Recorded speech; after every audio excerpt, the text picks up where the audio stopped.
देवर जी, तुम मेरे रूम में मेरे बेड पर क्या कर रहे हो? और तुम्हारे भैया कहाँ पर हैं? अरे भाभी जी, जो आप भैया के साथ में करती हो वही सब मैं करने के लिए आया हूँ आपके बेड पर। ये क्या बोल रहे हो तुम? बकवास बंद करो। ये बताओ तुम्हारे भैया कहाँ पर हैं? अरे भाभी जी, मैं कोई आपसे बकवास नहीं कर रहा हूँ, बिल्कुल सच बोल रहा हूँ। और रही भैया की बात, तो भैया के पास ना उनके बॉस की कॉल आई थी। बोल रहे थे कि रोहित, मैं ना 2-3 दिनों के लिए ऑफिस के काम से बाहर जा रहा हूँ, तो तू अपनी भाभी से बोल देना कि वो सही से रहे और तू ना अपनी भाभी का अच्छे से ख्याल रखना।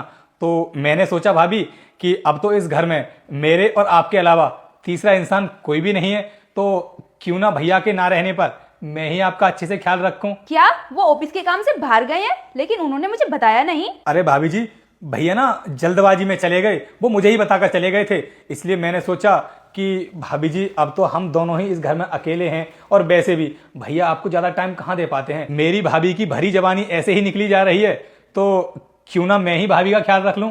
तो क्या सोच रही हो भाभी, आ जाओ ना जल्दी बेड पर। रोहित, ये तुम क्या बकवास किए जा रहे हो? मैं तुम्हारी भाभी हूँ, और हाँ, तुम्हारे भैया को मैं धोखा नहीं दे सकती। अरे तो भाभी, मैं आपसे ये कब बोल रहा हूँ कि आप मेरे भैया को छोड़ दो और मुझसे शादी कर लो। मैं तो बस आपसे कुछ समय मांग रहा हूँ, कुछ समय दे दो आप मुझे। अगर इन सब बातों के बारे में तुम्हारे भैया को पता चल गया ना, तो वो तुम्हें छोड़ेंगे नहीं। अरे भाभी, तो मुझे एक बात बताओ, जब हम दोनों के अलावा इस घर में कोई तीसरा इंसान है ही नहीं, तो भैया को हमारे बारे में कौन बताएगा?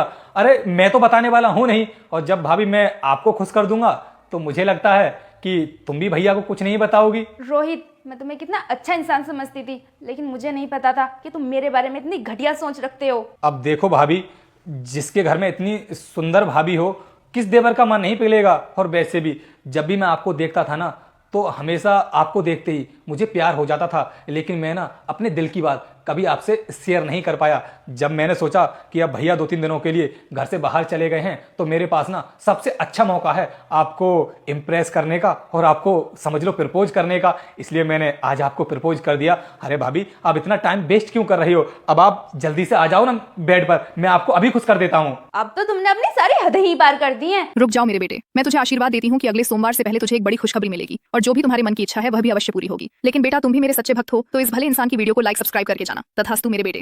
तुम निकलो मेरे कमरे से, निकलो मेरे कमरे से। क्या बकवास किए जा रहे हो तुम इतने टाइम से? निकलो। अरे भाभी, मेरी बात तो सुनो, चलो बेड पर। कुछ नहीं सुनना, निकलो यहाँ से। अरे रुको मिष्टी, तुम इसे कमरे से बाहर क्यों निकाल रही हो? तुम तो ऑफिस के काम से बाहर गए थे ना, फिर यहाँ कैसे आ गए? मिष्टी, मैं किसी ऑफिस के काम से बाहर नहीं गया था, ये सब तो मेरा एक प्लान था। क्या प्लान? कैसा प्लान? मैं बताता हूँ। तुम्हें तो पता ही है मिष्टी, मैं ज्यादातर ऑफिस के काम से बाहर रहता हूँ, और मुझे ऐसा लगा कि कहीं तुम्हारा किसी के साथ अफेयर ना चल रहा हो, तो इसलिए ना मैं तुम्हारा एक छोटा सा टेस्ट ले रहा था। लेकिन ये सब देख कर ना